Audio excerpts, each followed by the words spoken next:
যার সম্মানটা তো বাঁচলো। এখন কোন তৃণমূল কংগ্রেস কাকে এটা বলতে গেলে প্রবলেম হবে। আমি তৃণমূল ছেড়ে যাইনি, তৃণমূলের ছিলাম, তৃণমূলেই আছে। ওই অভিষেক ব্যানার্জিকে দিয়ে বিজেপিকে হারানো যাবে না।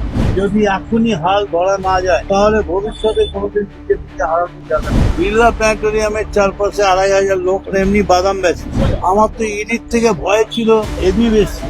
ইডি ধরলে তবু কথা বলে জিজ্ঞেস করবে, ওখানে এবি কখন কোথায় তাড়িয়ে দেবে, কি করে দেবে ভগবান।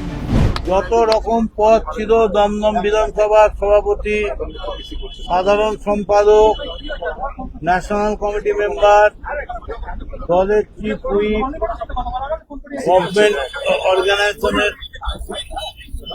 দায়িত্বে, ফেডারেশনের প্রেসিডেন্ট, হকার্সের দায়িত্বে, এই সমস্ত পদ থেকে ছেড়ে দিয়ে আমি আজকে আমাদের যে leader of the opposition official Ritabrata, সেই অফিসিয়াল গোষ্ঠীর হাত ধরলাম। আমার মনে দুঃখ নেই এই কারণে, আমি তৃণমূল ছেড়ে যাইনি, তৃণমূলে ছিলাম, তৃণমূলেই আছি।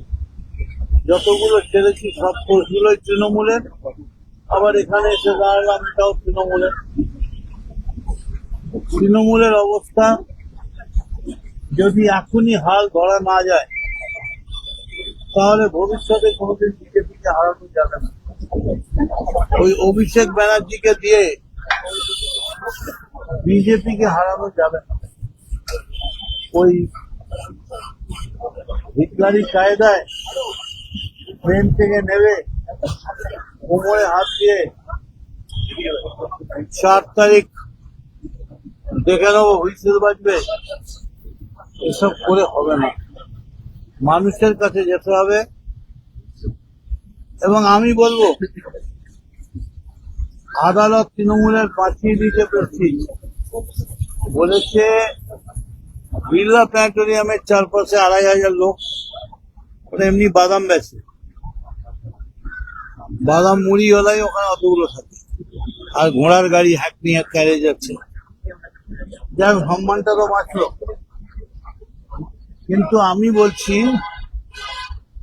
এখনো যদি কেউ চ্যালেঞ্জ নেয়, ও পায়ে ভিজে মাটি প্যাচ প্যাচে সত্যিকারের তৃণমূল যদি ডাক পায়, তাহলে এখনো ব্রিগেড করে দেওয়ার ক্ষমতা তৃণমূল কংগ্রেস। মমতা বন্দ্যোপাধ্যায়কে ছাড়া কি বিজেপির বিরুদ্ধে লড়াই হবে? এখন কোন তৃণমূল কংগ্রেস কাকে এটা বলতে গেলে প্রবলেম হবে। যে তৃণমূল কংগ্রেস রাখে, যে যেখানে ডাকে সাড়া দেবে সে সেখানে যাবে। তবে আমি মনে করি একটা ব্রিগেড ভরিয়ে দেওয়া তৃণমূল কংগ্রেসের কাছে কোনো ফ্যাক্টর। কালীঘাটপন্থী তৃণমূল বলছে যে আপনি ভয়ে এখানে যোগদান করলেন, যেহেতু ইডি সিবিআই নোটিশ করেছে তাই। আমি ভয়ে যোগাযোগ করলাম। একটু এদিকে তাকান, একটু সোজা। আমার তো ইডির থেকে ভয় ছিল এবি বেশি। ইডি ধরলে তবু কথা বলে জিজ্ঞেস করবে, ওখানে এবি কখন কোথায় তাড়িয়ে দেবে, কি করে দেবে ভগবান। আর আমি ইডিকে, অভিষেক বন্দ্যোপাধ্যায় জীবনে যাইনি। আমি 27 মাস জেলে ছিলাম, পার্টির বিরুদ্ধে বলিনি, সমস্ত রকম সহযোগিতা করবে, যা বলবে তাই করবে। প্রমাণ করুন। মদন মিত্র টাকা নিয়ে চাকরি দিয়েছে, মদন মিত্র গয়না নিয়ে চাকরি দিয়েছে, তা কাজ করুন না। প্রমাণ না করে একটা গণভোট করে দিন না বাংলায়। বাংলায় গণভোট করে দিন। হ্যাঁ, সামনে একটা করে দিন যে মদন মিত্র পয়সা নিয়ে চাকরি দিতে পারি। মদন মিত্র মমতা বন্দ্যোপাধ্যায়ের হাত ছাড়লেন শেষমেশ।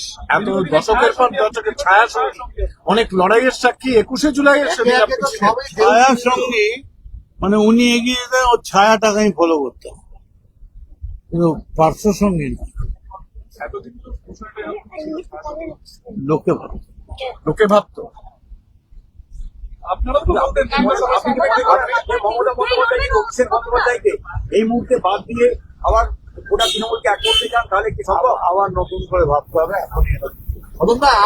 না, অনেকে বলছে যে আপনার সঙ্গে মমতা বন্দ্যোপাধ্যায়ের সঙ্গে আপনার মতো লোক বেরিয়ে গেলে কে থাকলো?